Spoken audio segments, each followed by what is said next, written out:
settling the issues of the world.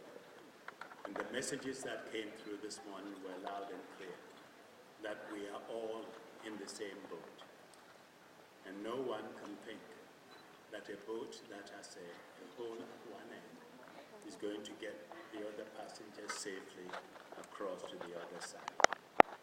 You have also made it clear that you are going to assume your own responsibilities to protect the planet and lead. By assuming your own responsibilities, it's not only coming here at this conference and speaking, but acting in your own communities.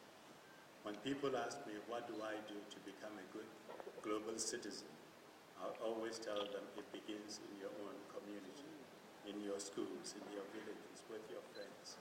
And if you believe something can be done, organize your friends, take action. This planet is ours. In a way, my generation has failed you. And it's very important that you step up as early as you can and help us steer things right.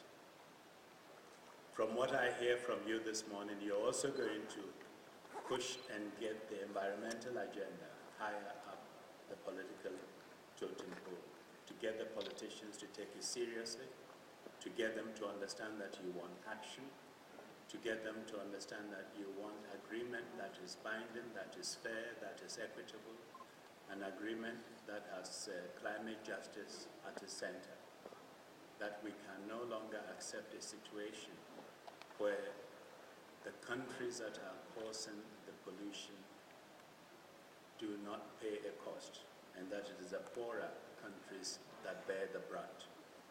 And I think this question of justice and equity is extremely important.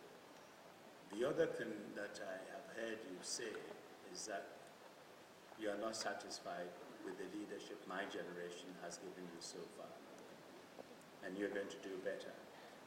And I think you should.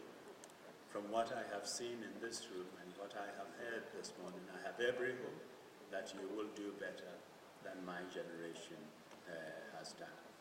And you must also remember that leaders, good leaders, are also good followers. If they don't lead, you should make them follow.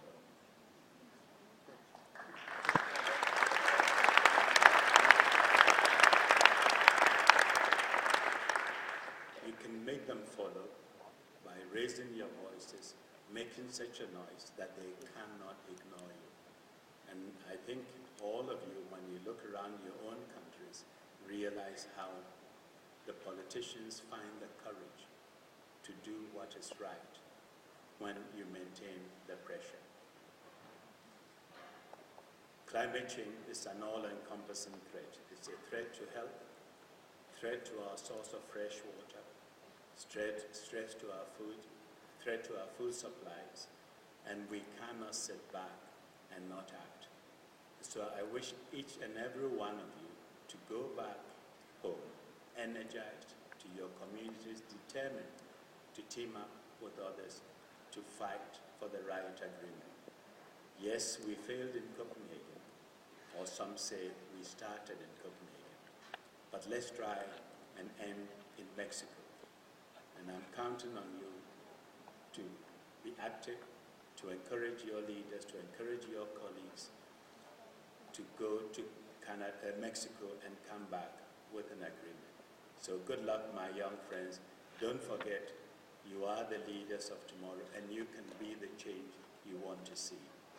Good luck. Bye.